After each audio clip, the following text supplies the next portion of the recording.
Halo semuanya, pernah dengar gak sih apa itu kanker kolorektal? Yap, kanker usus besar ini adalah salah satu yang paling sering dan paling mematikan di dunia. Sebentar, kita kenalan dulu nih. Betul. Dari saya David Eka Prastia dengan NIM 2453713 TP 14093. Saya Jeko Noyah Manuela Yohan dengan NIM 245435518 TP 14267. Saya Fazri Rizky Darmawan dengan NIM 245333598 TP 13997. Oke, jadi gini nih, dalam banyak kasus kanker kolorektal, sekitar 60% pasien ada satu masalah besar, yaitu mutasi gen TP53. Nah, TP53 ini apa sih? TP53 ini ibaratnya adalah satpam dalam tubuh kita. Kalau ada sel yang rusak, dia yang mutusin, kamu rusak, harus dihancurkan. Tapi, kalau TP53-nya itu mutasi, malah berubah jadi satpam palsu yang bisa membuat sel rusak itu masuk dan berkembang bebas. Jadi kankernya makin ganas. Oke, jadi dari masalah mutasi TP53 tadi, nah kenapa sih mutasi TP53 itu bisa bikin kanker? Yang pertama, TP53 mutasinya akan lebih aktif jika ada glikolisis alias produksi energi dari gula.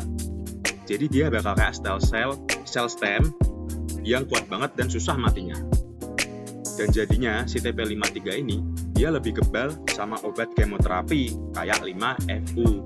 Udah gitu, susah banget bikin obat yang bisa memperbaiki mutasi dari TP53 ini. Karena si TP53 ini sangat susah ya penanganinya secara langsung, ilmuwan tuh cari cara buat nanganin ini, yaitu ngejebak dari efek dominonya. Nah, si ilmuwan ini ternyata tuh mereka nemuin enzim yang namanya UCHL3. Nah, UCHL3 ini itu tuh bisa ngeregulasi si NO1, yang NO1 ini tuh berperan dalam glikolisis, khususnya ngubah si 3 fosfogliserat jadi PEP lalu kemudian jadi piruvat gitu. Teman-teman, jadi gimana sih kok ilmuannya tuh bisa nemuin UCHL3 ini loh. Nah, saat TP53 ini bermutasi, dia itu malah mengaktifkan jalur JAK2 STAT3 yang seharusnya nggak aktif dalam kondisi normal. Nah, begitu jalurnya ini aktif, dia itu mendorong produksi UCHL3 ini. Nah, UCHL3 ini sebenarnya itu kayak bodyguard baru buat kanker. Tugasnya menjaga stabilitas protein tertentu. Nah, salah satunya yang dijaga stabilitasnya kan si NO1 tadi, yang penting dalam glikolisis kan.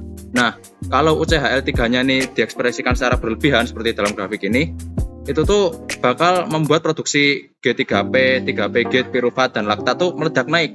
Jadi kayak glikolisisnya tuh ngebut, nggak ada remnya. Akhirnya si kankernya ini bisa lebih cepat bermutasi gitu. Nah, ide jeniusnya si para ilmuwan ini gimana? Mereka tuh bakal matiin si jalur JAK2 STAT3 ini yang membuatkan otomatis si UCHL3-nya ini turun ya.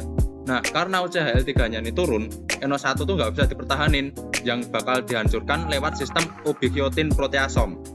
Nah, akhirnya gimana? Glikolisis melemah drastis, yang membuat hasil dari glikolisisnya tadi otomatis bakal turun. Nah, kalau si hasil glikolisisnya itu turun, itu tuh bakal memengaruhi si kanker selnya ini tadi. Si sel kankernya ini tadi kan jadi kehabisan energi nih, gagal membelah. Karena gagal membelah ini, ya jadinya gagal. Nah, disinilah masuk pemain baru, pacritinib. Ini obat yang sebenarnya sudah disetujui FDA buat penyakit lain, tapi ternyata pacritinib ini bisa memblokir jalur JAK2 STAT3. Nah, karena dia memblokir JAK2 STAT3, dia mengurangi UCHL3. Kalau UCHL3 berkurang, otomatis NO1 juga berkurang dan menghambat glikolisis si kanker. Nah, ini bikin kanker lebih sensitif terhadap kemoterapi 5-FU. Serasa nemu cheat code kan? Nah, peneliti udah buktiin ini lewat percobaan di kultur sel, di tikus, bahkan di model tumor manusia, PDX model. Hasilnya, tumor dengan TP53 mutasi mengecil lebih cepat. Sel kanker jadi lebih gampang dibunuh sama 5-FU, dan semua itu jadi lebih efektif kalau pakai pacritinib. Kesimpulannya, teman-teman, daripada langsung serang TP53 yang bandel, lebih baik sabotase jalurnya. Dengan pacritinib, masa depan terapi kanker kolorektal TP53 mutan jadi lebih cerah. Siapa tahu di masa depan kombinasi pacritinib dan 5-FU bakal jadi standar baru buat lawan kanker yang susah dikalahkan ini. Oke, jadi sekian dari penjelasan kami. Jika ingin melihat referensi yang kami pakai bisa dilihat di deskripsi dan juga ada namanya di deskripsi. Oke, terima kasih.